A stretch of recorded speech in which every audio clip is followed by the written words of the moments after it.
गांधी जी के अंदर उनकी अपनी आत्म चेतना और आत्मशक्ति की हिम्मत है। जैसे मैं अकेला ही चला था जानिबे मंजिल, मगर लोग साथ आते गए और कारवां बनता गया। सरदार पटेल को सरदार की उपाधि कब मिली? तो बरदौली सत्याग्रह के दौरान वहां की महिलाओं ने इनको दिया था।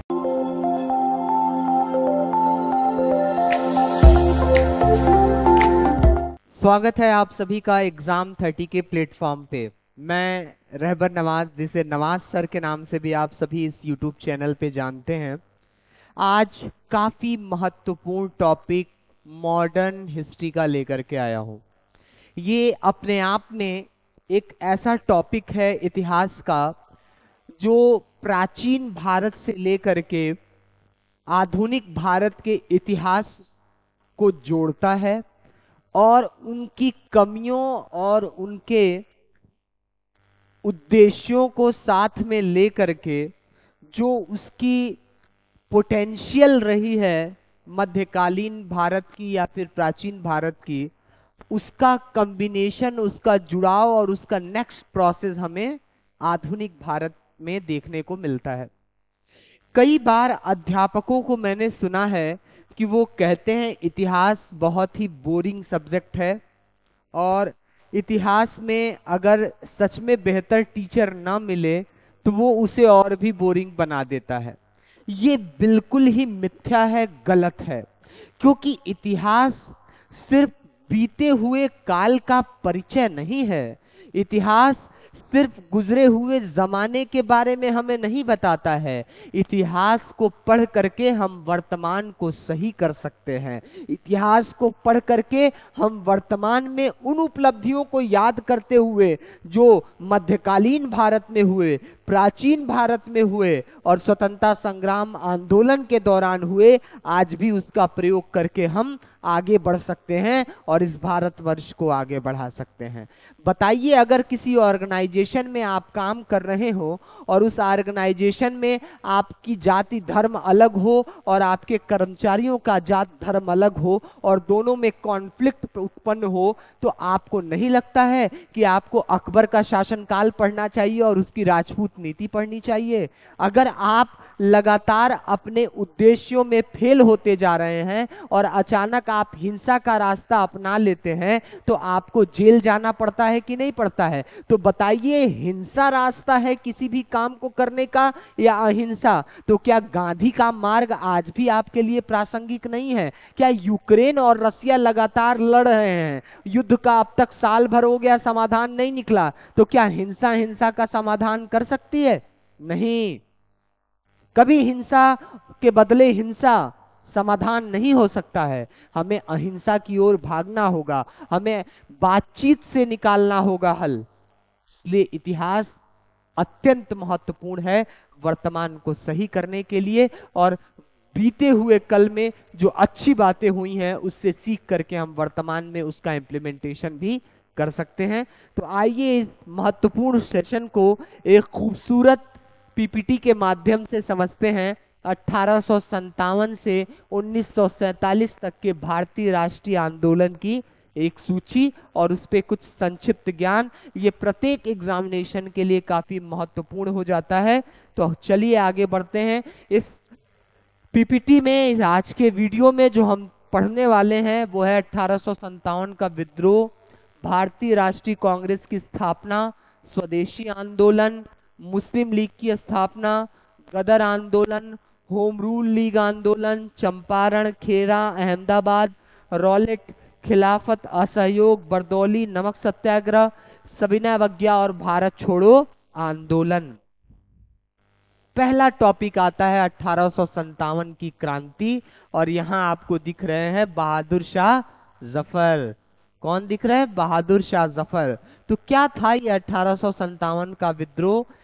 1857 का विद्रोह, इसकी प्रारंभिक नींव रखी लॉर्ड डलहौजी ने। लॉर्ड डलहौजी के द्वारा किए गए कृत्य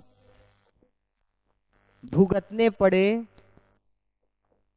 लॉर्ड कैनिंग को। किसे भुगतने पड़े? लॉर्ड कैनिंग को। क्योंकि डलहौजी की जो कोलैप्स की नीति थी, डॉक्ट्रिन ऑफ कोलैप्स, हड़प की नीति, उसने कहीं ना कहीं भारतीय राजाओं के अंदर असंतोष उत्पन्न किया। फिर उसके बाद अंग्रेजों की सामाजिक आर्थिक जो नीति थी, भारतीय संस्कृति पर जो प्रहार था, उसने जनमानस के अंदर असंतोष उपलब्ध कर दिया। उनके लगान व्यवस्थाएं, उनके मालगुजारी को लेने का तरीका, सभ्यता और संस्कृति में प्रहार करना, विधवा पुनर्विवाह प्रारंभ करवा देना, सती प्रथा का उन्मूलन कर देना, ये सब कहीं ना कहीं तत्कालीन भारतीयों के अंदर ब्रिटिश सत्ता और ब्रिटिश कंपनी के विरुद्ध एक असंतोष को जन्म दिया। और तत्कालिक कारण के रूप में हम कारतूस के प्रयोग का जिक्र सुनते हैं, जिसकी वजह से 1857 की क्रांति प्रारंभ हुई। तो 1857 का भारतीय विद्रोह भारत में ब्रिटिश ईस्ट इंडिया कंपनी के शासन के खिलाफ पहला व्यापक विद्रोह था, लेकिन यह विरोध असफल रहा। किसी भी क्रांति की सफलता और असफलता के पीछे बहुत से कारण होते हैं, इसकी भी असफलता के कुछ महत्वपूर्ण कारण हैं, लेकिन अभी हम ये पॉइंट देखते हैं। यह विद्रोह ब्रिटिश इंडिया कंपनी के खिलाफ भारतीयों का पहला संगठित विद्रोह था।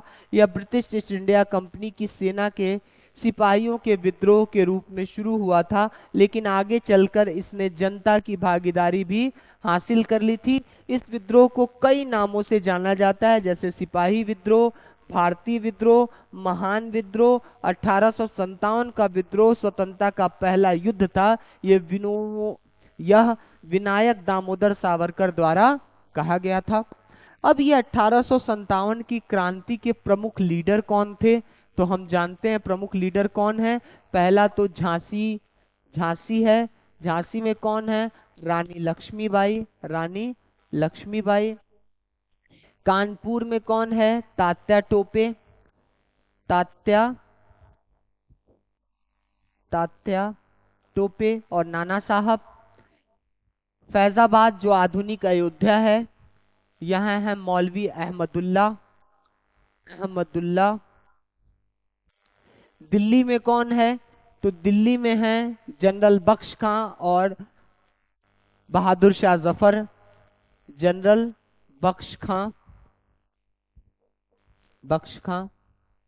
ऐसे करके बिहार में आप कुंवर सिंह का नाम सुनेंगे, जगदीशपुर।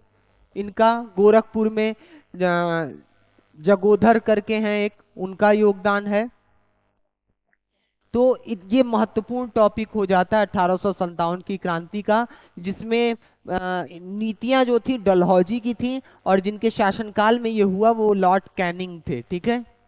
इसी के बाद क्या हुआ, 1858 का एक्ट आया और इसमें महारानी विक्टोरिया को भारतीय सामग्री घोषित किया गया और ईस्ट इंडिया कंपनी को पूरी तरह से निरस्त करके उसे क्राउन के तहत बना दिया गया और ये राजनीतिक संगठन के रूप में परिवर्तित हो गई, व्यापारिक संगठन के विपरीत। ठीक है। अगला है कांग्रेस की स्थापना। 1885 देखिए कांग्रेस की स्थापना हुई थी और इस वक्त जो गवर्नर जनरल और वायसराय थे वो कौन थे? डफरिन, लॉर्ड डफरिन के शासनकाल में इंडियन नेशनल कांग्रेस की स्थापना की गई। हुआ ये कि भारत में एक संगठित समूह का अभाव था, सब अलग अलग क्षेत्रों में अलग अलग समूह बना करके लड़ाई लड़ रहे थे। इसलिए 1857 की क्रांति ने यह भी हमें मार्ग दिखाया था कि बिना सामूहिक संगठन के, एकल संगठन के, जो कोई भी बात कहे तो सभी सदस्यों के ऊपर लागू हो और वो उसे मान सकें, इसकी कमी को देखते हुए 1885 में तत्कालीन एओ ह्यूम की अध्यक्षता में 1885 में इंडियन नेशनल कांग्रेस की स्थापना की गई, जिसमें महान व्यक्तित्व फिरोज शाह मेहता, बदरुद्दीन तैयब जी और बनर्जी साहब, ये सब लोग काफी इंपॉर्टेंट रोल रखते हैं इसकी स्थापना में। तो भारतीय राष्ट्रीय कांग्रेस की स्थापना गोकुल दास तेजपाल संस्कृत स्कूल बॉम्बे के परिसर में हुई थी। डब्ल्यूसी बनर्जी, विमेश चंद्र बनर्जी की अध्यक्षता में कुल 72 प्रतिनिधियों ने इसमें भाग लिया। ए ह्यूम भारतीय राष्ट्रीय कांग्रेस के पहले महासचिव बने और ब्रिटिश सरकार के सुरक्षा मूल्य की रक्षा के लिए काम किया। कई बार इंडियन नेशनल कांग्रेस को सेफ्टी वॉल का सिद्धांत भी कहा जाता है, जिसे बाल गंगाधर तिलक ने दिया था। इसको अलग से कभी हम पढ़ेंगे। तो इंडियन नेशनल कांग्रेस जिसके पहली जो समिट हुई थी उसके विमेश चंद्र बनर्जी अध्यक्ष थे, ठीक है, और ये बॉम्बे में हुआ था। स्वदेशी मूवमेंट का आगाज इसलिए हुआ क्योंकि उस वक्त जो लॉर्ड कर्जन थे, वायसराय और गवर्नर जनरल, इन्होंने बंगाल विभाजन की बात की और इसको कर दिया वेस्ट बंगाल, पश्चिमी बंगाल और इसको पूर्वी बंगाल। और इन्होंने बताया कि ये प्रशासन को व्यवस्थित तरीके से चलाने के लिए विभाजन कर रहे हैं, जबकि कारण ये था कि ये पूरा इलाका अत्यधिक राष्ट्रवादियों से और क्रांतिकारियों से संगठित था और यहाँ पे सर्वाधिक क्रांतिकारी आंदोलन और राष्ट्रवादी चेतना का विकास हो चुका था। और ब्रिटिश ईस्ट इंडिया कंपनी ने इसे अपनी स्थापना के लिए और अपने अभिव्यक्ति के लिए कुठाराघात समझा और ये समझा कि अगर ये ज्यादा सक्रिय रहे और इनको बांटा नहीं गया तो ईस्ट इंडिया कंपनी के लिए एक खतरा उत्पन्न कर सकते हैं। इसलिए उसने क्या किया कि इसके विभाजन की घोषणा कर दी। स्वदेशी आंदोलन या बंग आंदोलन की शुरुआत 1905 में लॉर्ड कर्जन द्वारा बंगाल विभाजन करने के विरोध में हुई थी। इसके बाद रविन्द्रनाथ टैगोर ने आमार सोनार बांग्ला लिखा, जो भविष्य में चल के 1971 के बाद जब नया देश बांग्लादेश बना तो उसने अपना राष्ट्रीय गान इसी आमार सोनार बांग्ला को बना लिया और सभी हिंदू मुस्लिम ने एक दूसरे को राखी बांधकर इस विभाजन के प्रति विरोध प्रकट किया। स्वदेशी आंदोलन के बाद की गतिविधियां क्या हैं? 1905 में कांग्रेस का अधिवेशन हुआ बनारस में और इसकी अध्यक्षता की गोपाल कृष्ण गोखले ने। फिर कलकत्ता में कांग्रेस का अधिवेशन हुआ, दादा भाई नौरोजी ने इसमें अध्यक्षता की, स्वराज शब्द का उल्लेख किया गया यहाँ पे। और फाइनली 1907 में सूरत में जब कांग्रेस का सेशन हुआ तो पहला विरोध का कारण था गरम दल और नरम दल के बीच कि अध्यक्ष किसको बनाया जाए, ठीक है। दूसरा विरोध का कारण था दोनों के बीच कि किस प्रकार से इस स्वदेशी मूवमेंट को सिर्फ बंगाल तक सीमित रखा जाए या पूरे देश में फैलाया जाए। और इसी विभेद को देख करके सबसे पहले जो कांग्रेस का विभाजन हुआ है वो 1907 सूरत में हुआ है। तो सूरत में कांग्रेस का अधिवेशन रास बिहारी बोस की अध्यक्षता में नरमपंथियों और चरमपंथियों के बीच मतभेद के कारण कांग्रेस में पहला विभाजन देखने को मिला। मुस्लिम लीग की स्थापना, इसी बीच 1906 को लॉर्ड मिंटो से मिलने के लिए सलीमुल्लाह खां और आगा खां गए और उन्होंने मुसलमानों के लिए कुछ स्पेशल काम करने के लिए कहा और यहीं से विभाजन की नींव पड़ गई, क्योंकि अलग कम्युनिटी के लिए अलग ग्रुप बनाना और अलग दावों और अधिकारों का दावा करना ये कहीं ना कहीं सेपरेशन को, बंटवारे को, पृथक्करण को बढ़ावा देने का पहला कदम था। मुस्लिम लीग की स्थापना 1906 में हुई थी। इसकी स्थापना आगा खां द्वितीय और मोहसिन मुल्क ने की थी। मुस्लिम लीग की स्थापना के बाद 1909 में मार्ले मिंटो सुधार अधिनियम लाया गया था और इसके तहत क्या दिया गया था? पृथक निर्वाचन मंडल मुसलमानों के लिए। मुसलमानों को सिर्फ मुसलमान ही चुनेंगे और मुसलमान आ गए नशे में तो भैया हमको तो अब अलग चुनने का अधिकार मिलेगा, अब हमारे लिए वाहवाही है। और इधर धीरे धीरे लखनऊ सेशन तक जब बात पहुंची 1916 में तो कांग्रेस से भी भूल हो गई कि उसने इनके पृथक निर्वाचन को एक्सेप्ट कर लिया और मुस्लिम लीग और कांग्रेस साथ साथ काम करने लगे। लेकिन दिलों का विभाजन खत्म नहीं हुआ। होना क्या चाहिए था कि पृथक निर्वाचन मंडल को अलग करके इन सभी लोगों को आत्मविश्वास जगाना चाहिए था एक दूसरे के लिए कि हम सभी एक ही भारतीय हैं, एक ही नस्ल के हैं, हमारे पंथ अलग हो सकते हैं, पूजा पद्धति अलग हो सकती है, मातृभूमि तो अलग नहीं है ना, हमें एक ही मातृभूमि पे रहना है। तो आइए मिलजुल करके सभी के धर्म का, पंथ का, उनकी रीति रिवाजों का सम्मान करते हैं और सिर्फ भारतीयता को आगे बढ़ाते हैं और स्वतंत्रता संग्राम आंदोलन को इस तरह से आगे बढ़ाते हैं कि हम अलग अलग ना लगे, एक ही स्वतंत्रता संग्राम सेनानी की तरह नजर आए। लेकिन इस पे काम नहीं हुआ, ये महाबलंडर काम था जिसने विभाजन को आगे बढ़ाया। अगला है गदर आंदोलन। गदर आंदोलन सैन फ्रांसिस्को अमेरिका में प्रारंभ हुआ था 1913 में, और इसका मेन रोल ये था पैसा इकट्ठा करना, हथियार इकट्ठा करना और भारत तक भेजना। और इसी कॉन्सेप्ट में एक जापानीज पानी का जहाज कामाटागारू प्रकरण देखने को मिलता है, जिसमें कुछ सिख लोग बैठ करके कनाडा में जाना चाहते हैं सपोर्ट करने के लिए, और फिर वहां से वापस भारत आना चाहते हैं, लेकिन कनाडा की सरकार ब्रिटिश सरकार की हस्तक्षेप की वजह से और उनके प्रभाव की वजह से उन्हें कनाडा में उतरने नहीं देती है और वापस भेज देती है कलकत्ता के बंदरगाह पे, और वहां से उनके ऊपर बहुत अत्याचार होता है। ये तो कामाटागारू प्रकरण भी इसी से जुड़ा हुआ है। तो क्या है, गदर आंदोलन भारत की आजादी के लिए ब्रिटिश साम्राज्य के विरुद्ध किए गए आंदोलनों में से एक था।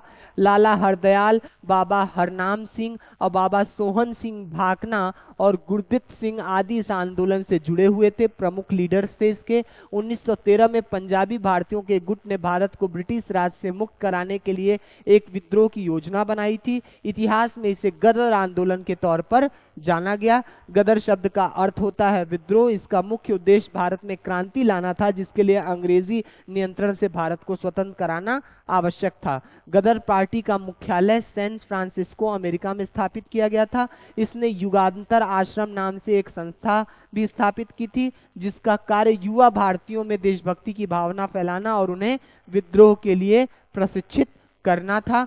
अंग्रेज ब्रिटिश सरकार ने इस विद्रोह को बलपूर्वक दबा दिया था, और ये गदर नामक पत्रिका भी चलाते थे। गदर नामक पत्रिका, ठीक है, गदर नामक पत्रिका ये लोग चलाते थे, और उर्दू और अंग्रेजी में ये पत्रिका चलाई जाती थी।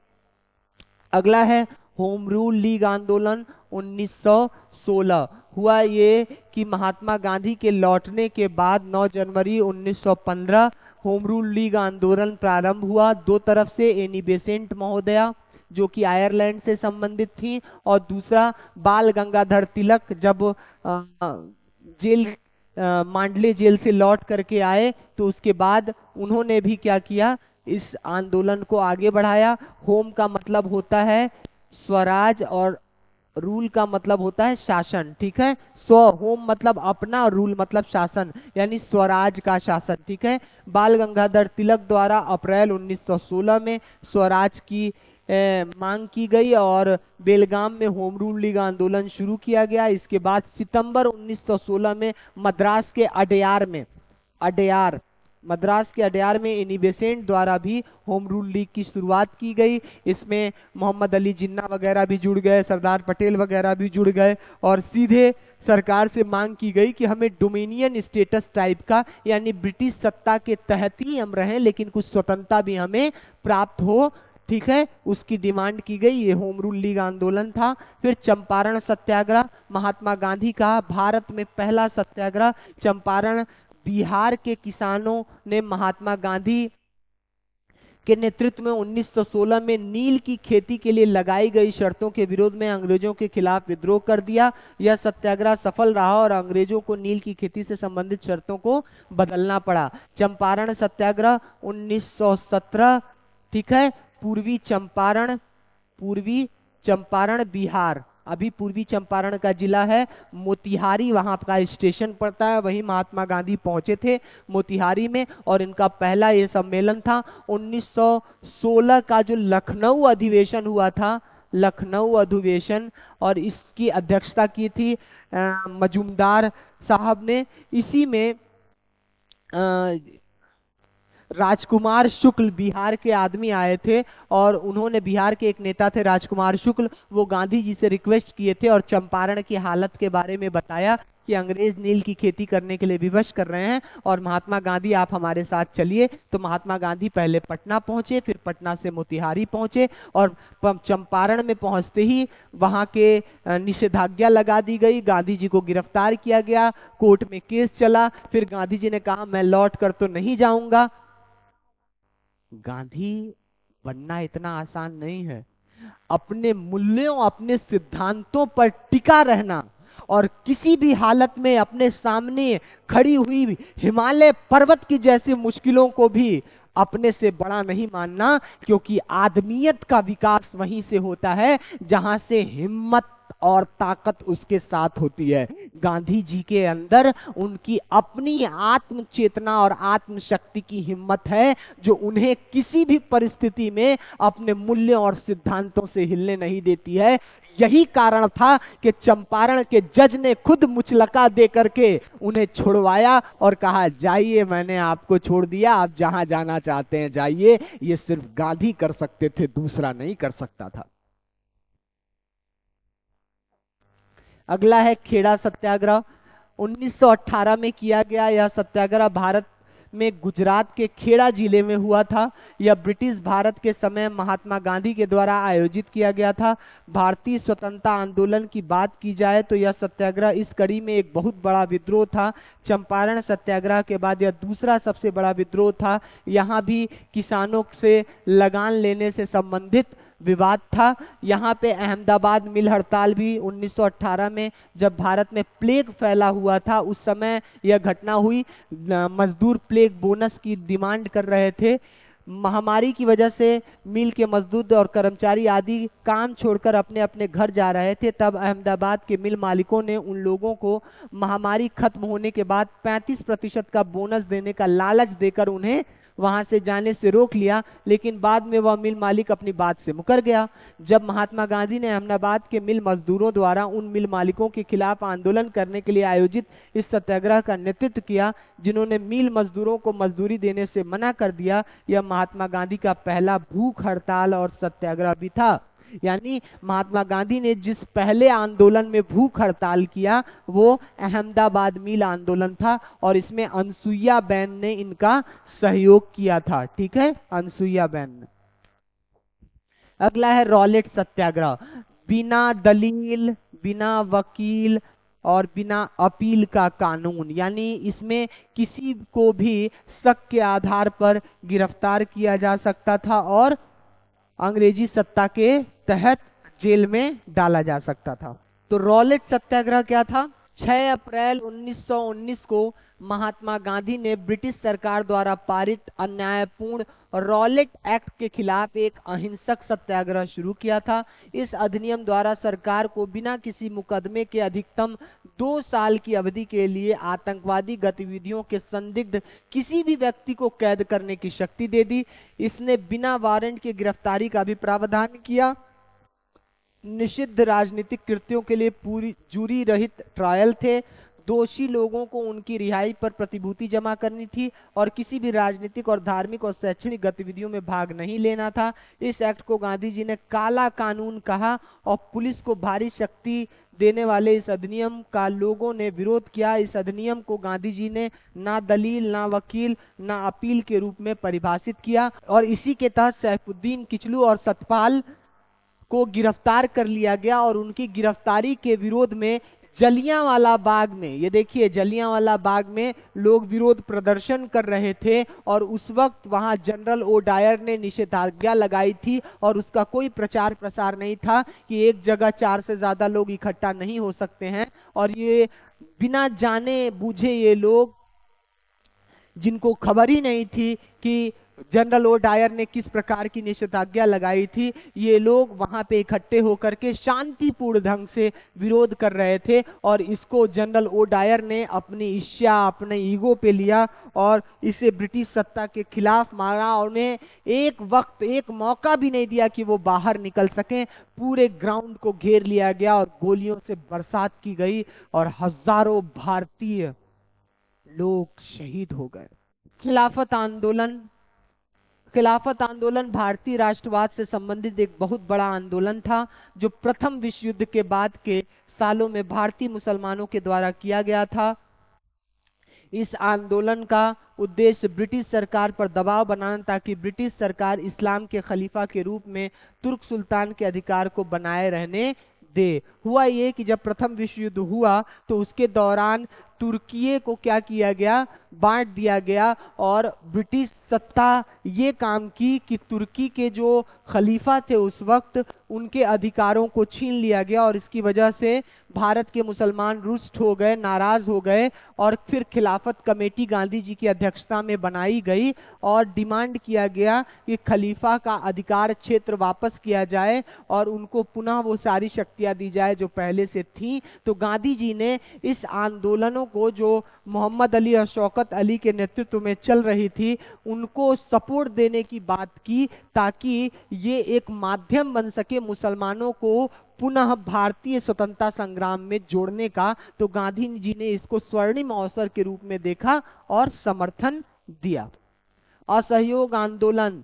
असहयोग आंदोलन की शुरुआत 1920 में महात्मा गांधी द्वारा की गई। इस आंदोलन के तहत गांधी जी ने भारतीयों को ब्रिटिश सरकार के प्रति अपने सहयोग को वापस ले लेने के लिए प्रेरित किया था। 18 मार्च 1919 को ब्रिटिश सरकार द्वारा रॉलेट एक्ट का लाने के बाद भारतीय राष्ट्रीय कांग्रेस ने ब्रिटिश सुधारों के लिए अपना समर्थन वापस ले लिया, जिसके परिणाम स्वरूप यह आंदोलन शुरू किया गया था, असहयोग आंदोलन। फिर हम जानते हैं कि 5 फरवरी 1922 में चौरी चौरा कांड हुआ गोरखपुर में, और गांधी जी ने इस हिंसक कांड के बाद असहयोग आंदोलन को वापस ले लिया। और फिर 8 साल का विराम देखने को मिलता है हमें, और 8 साल के बाद 1930 में बड़ा आंदोलन होता है। लेकिन उससे पहले बरदौली सत्याग्रह हुआ।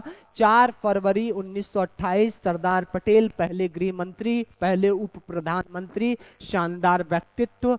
4 फरवरी 1928 को वल्लभ भाई पटेल ने बरदौली किसान सत्याग्रह का नेतृत्व संभाला। सर्वप्रथम बढ़ी हुई लगान के विरुद्ध सरकार को पत्र लिखा गया, किंतु सरकार द्वारा कुछ सकारात्मक उत्तर नहीं मिला। परिणाम स्वरूप पटेल ने किसानों को संगठित किया तथा उन्हें लगान न अदा करने के लिए कहा। दूसरी तरफ कांग्रेस के नरमपंथी गुट ने सर्वेंट ऑफ इंडिया सोसाइटी के माध्यम से सरकार द्वारा किसानों की मांग की जांच करवाने का अनुरोध किया। बरदौली सत्याग्रह नाम से एक दैनिक पत्रिका भी निकाली गई। बंबई विधान परिषद के भारतीय नेताओं ने त्यागपत्र दे दिया। ब्रिटेन की संसद में भी बहस हुई। वायसराय लॉर्ड इरविन, यानी इस वक्त लॉर्ड इरविन का शासनकाल था, भी बंबई के गवर्नर विल्सन को मामले को शीघ्र निपटाने का निर्देश दिया। उधर पटेल की गिरफ्तारी की संभावना को देखते हुए वैकल्पिक नेतृत्व के लिए 2 अगस्त को गांधी जी की बरदौली आगमन हुई। पटेल से बरदौली के लोग प्रभावित हुए और इसी सत्याग्रह के दौरान पटेल को वहां की महिलाओं ने सरदार की उपाधि दी। तो डायरेक्ट क्वेश्चन आता है कि सरदार पटेल को सरदार की उपाधि कब मिली? तो बरदौली सत्याग्रह के दौरान वहां की महिलाओं ने इनको दिया था। ठीक है। और फाइनली हुआ क्या कि जांच रिपोर्ट में बढ़ी हुई 30% लगान को अवैध घोषित किया गया। अतः सरकार ने लगान घटाकर 6.03% कर दिया और फिर इस तरह से ये मामला सफल रहा। नमक सत्याग्रह। नमक सत्याग्रह, दांडी यात्रा, नमक सत्याग्रह महात्मा गांधी के नेतृत्व में औपनिवेशिक भारत में अहिंसक सविनय अवज्ञा का एक कार्य था। 24 दिवसीय मार्च 12/1930 से 5 अप्रैल 1930 तक ब्रिटिश नमक एकाधिकार के खिलाफ कर प्रतिरोध और अहिंसक विरोध के प्रत्यक्ष कार्रवाई अभियान के रूप में चला। गांधी जी पैदल चले, साबरमती से दांडी तक की यात्रा की और गांधी जी ने इस मार्च की शुरुआत अपने 78 भरोसेमंद स्वयंसेवकों के साथ शुरुआत की थी। 240 मील या 390 किलोमीटर साबरमती आश्रम से दांडी तक का सफर किया, जिसे उस समय नौसारी कहा जाता था। रास्ते में भारतीयों की बढ़ती संख्या उनके साथ जुड़ती चली गई। ऐसे ही जैसे मैं अकेला ही चला था जानिबे मंजिल, मगर लोग साथ आते गए और कारवां बनता गया। इसी के तहत गांधी जी 78 लोगों के साथ चले और फिर देखते देखते सैकड़ों हजारों लोगों की तादाद नमक सत्याग्रह और दांडी यात्रा में शामिल हो गई। गांधी का एक ऐसा व्यक्तित्व था कि उन्होंने साफ साफ कहा था कि मुझे किसी कांग्रेस की आवश्यकता नहीं, मैं बालू के कण से भी कांग्रेस से बड़ी संस्था खड़ी कर सकता हूं, क्योंकि मुझे आत्मविश्वास है। इसलिए प्रत्येक विद्यार्थी के जीवन में भी कोई भी मुश्किल आए उसको इतना बड़ा नहीं मानना चाहिए, क्योंकि वो उस मुश्किल को सर्वाधिक बेहतर तरीके से आसान कर सकता है अगर अपनी आत्म चेतना को जगा ले, आत्मसात कर ले कि मुझसे बड़ा मेरी मुश्किल नहीं हो सकता, और स्वयं हमेशा ये दोहराता रहे और अपने आप से कहता रहे, ये मत कहो खुदा से मेरी मुश्किलें बड़ी हैं, इन मुश्किलों से कह दो मेरा खुदा बड़ा है। 6 अप्रैल 1930 को गांधी जी ने नमक बना करके कानून तोड़ा और फिर नमक सत्याग्रह यहां से स्टार्ट हो गया और सविनय अवज्ञा आंदोलन प्रारंभ हुआ। असहयोग आंदोलन के बाद लगभग 8 वर्षों तक देश के राजनीतिक जीवन में स्थिरता रही थी। कांग्रेस ने ब्रिटिश शासन के विरुद्ध कोई खास कदम नहीं उठाया, केवल स्वराज पार्टी ने विधायिकाओं में जाकर अपनी असहयोग नीति का क्रियान्वयन किया। स्वराज पार्टी 1923 में इसका गठन हुआ चित्तरंजन दास और मोतीलाल नेहरू के द्वारा इलाहाबाद में। ठीक है, जब भी जहां भी मौका मिला उन्होंने संविधान में गतिरोध उत्पन्न किया, लेकिन इसी बीच कुछ ऐसी परिस्थितियां बन गई जिसने एक जन आंदोलन सविनय अवज्ञा आंदोलन को जन्म दिया। यह जन आंदोलन 1930 से 1934 तक चला। गांधी जी को सविनय अवज्ञा आंदोलन की शुरुआत करने का अधिकार कांग्रेस के 1929 के लाहौर अधिवेशन, जिसके अध्यक्ष पंडित जवाहरलाल नेहरू थे, उसमें कहा गया था कि गांधी जी को अधिकार है कि वो एक नया आंदोलन छेड़ सकते हैं। और इसी 1929 के लाहौर अधिवेशन में पहली बार स्वतंत्रता मनाने के लिए 26 जनवरी डिसाइड की गई और रावी नदी के तट पर 26 जनवरी 1930 को जवाहरलाल नेहरू ने झंडा फहराया था। और इसी की याद को हमेशा बनाए रखने के लिए 26 जनवरी का ही डेट 1950 में चुना गया संविधान को लागू करने के लिए। ठीक है, अगला है भारत छोड़ो आंदोलन। भारत छोड़ो आंदोलन राष्ट्रपिता महात्मा गांधी के आह्वान पर 9 अगस्त 1942 को प्रारंभ हुआ था। भारत को जल्द आजादी दिलाने के लिए महात्मा गांधी द्वारा अंग्रेज सत्ता के विरुद्ध यह एक बड़ा आंदोलन था।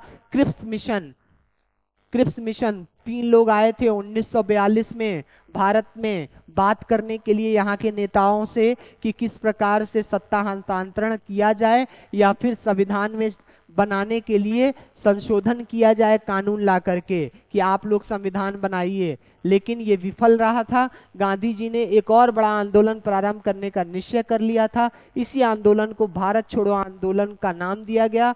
भारत छोड़ो आंदोलन में पहली बार भारतीयों ने बड़ी संख्या में भाग लिया था, जिसमें मजदूर और किसानों से लेकर उच्च वर्गीय लोग तक शामिल थे। इस आंदोलन के माध्यम से गांधी जी ने एक सौम्य और निष्क्रिय राष्ट्र को शताब्दियों की निद्रा से जगाने का काम किया। भारत छोड़ो आंदोलन भारत को स्वतंत्र भले न करवा पाया हो, लेकिन इसका दूरगामी परिणाम सुखद रहा, इसलिए इसे भारत की स्वाधीनता के लिए किया जाने वाला अंतिम महान प्रयास भी कहा गया है। ठीक है, ये भारत छोड़ो आंदोलन के दौरान की तस्वीर है।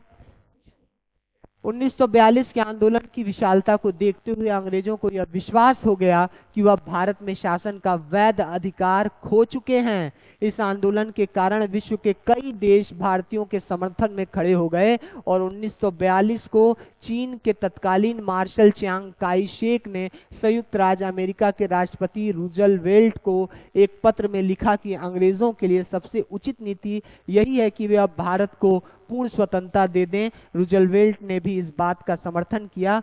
सरदार वल्लभ भाई पटेल ने इस आंदोलन के बारे में लिखा कि भारत में ब्रिटिश राज के इतिहास में ऐसा विप्लव कभी नहीं हुआ जैसा कि पिछले 3 वर्षों में हुआ। लोगों की प्रतिक्रियाओं पर हमें गर्व है। तो आज के इस एपिसोड में इतना ही। और इन आंदोलनों से जुड़े हुए जो फैक्ट्स थे, किनको कहाँ गिरफ्तार किया गया, किस जगह कौन नेतृत्व कर रहा था, ये अलग सेशन एक हम लेकर के आएंगे जो नेशनल मूवमेंट्स लीडर्स से होगा, और उसमें हम आपको ब्रीफ में बताएंगे कि कौन कहाँ किस आंदोलन में अपने क्षेत्र के लिए, इस देश के लिए लड़ाई लड़ रहा था और नेतृत्व दे रहा था, और वहां कौन सा अंग्रेज अफसर उस आंदोलन को दबाने का प्रयास कर रहा था। तो मुझे उम्मीद है आपको ये सेशन पसंद आ रहा होगा। तो लगातार एग्जाम 30 के वीडियो देखते रहें और चैनल को सब्सक्राइब और लाइक और शेयर कर दें ताकि हमारा प्रयास अन्य अभ्यर्थियों तक भी पहुंचे, क्योंकि एग्जाम 30 अपने आप में सिर्फ फैक्ट नहीं, कॉन्सेप्ट पे ध्यान देता है, फिर फैक्ट देता है।